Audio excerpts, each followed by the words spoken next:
Happy Valentine's Day once again. This is a cool couple going on here. You guys look like you've been at it for a while. This is your Valentine's Day coming to see comedy. That's pretty cool. Does she still ask you, dumb hypothetical questions like, "Would you love me if I was a worm?" And yes. So yes, then it still goes on. Stuff that'll never happen. Like, how would you react if I fucked Steve from the gym? Just bullshit, really. I don't know. I hate people who do that. On a completely unrelated note, if you could be an animal, which one would you be? Yeah? It's a good question. A worm? Good answer. Good answer. Yeah. Me? Orca. Yeah. Apex predator. We've got one of those back in the UK. An apex predator is when you're at the top of the food chain and nothing can really touch you because you're such a good predator. We call him Prince Andrew. And it's interesting how that's now going to be a historical event. Like, it's going to be in someone's exams later on, and someone's going to fail their exams because, for his alibi, they guessed Pizza Hut, not Pizza Express. Yeah, I don't know. But, yeah, Orca's cool because you've got the intelligence of a 13-year-old boy, but you're in the ocean, And you can see it evident in their behavior, Every now and then they yeet a seal, just for shits and giggles. Because they're bored, Yeah. I used to think octopus, but, you're intelligent enough just to know how vulnerable you really are. I used to work at Cicerillo's in Fremantle, and we had an octopus inside one of the tanks. He escaped. Not smart enough to go to the ocean. He went actually to the kitchen.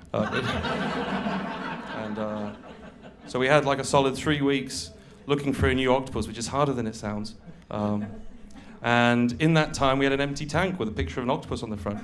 And during that time, I'd get all the tourists to come around and go, "Well, he's hiding, He's very good at camouflage. Can you see him? I can. Can you? Yeah. Yeah. It's good that you guys are keeping it together. Everyone giving them a round of applause, keeping together at an age of 50% divorce rate. Yeah. That's good. That's good. All the divorcees in the audience go, "Woo! Hey, see." That's fun. I know there's at least half of you because it's 50% of the population. Left-handers in the audience go, "Woo! Hey, me too, 10%. Everyone with an IQ lower than 100. Yeah, it got real fucking quiet, didn't you? I know it's half of you, though. I know.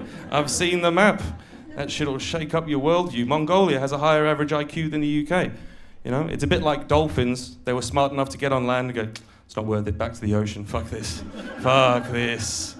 Yeah, legs aren't all they cracked up to be, And Mongolians, same thing. We did the whole Industrial Revolution. They're like, "Nah, horses. That's where it's at." You need a bow, you need a horse, the rest. And you know what? It sounds a lot better than whatever we're doing right fucking now, doesn't it? Yeah, I agree. Before Genghis Khan, no one looked like that. Whew.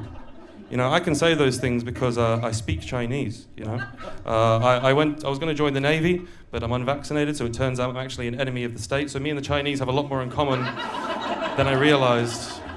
Yeah.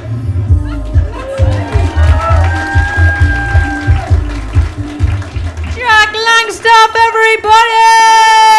We've still got 6 more acts to go. Are we involved in this? They win money if I give it to them. They win money unless I've tucked it in my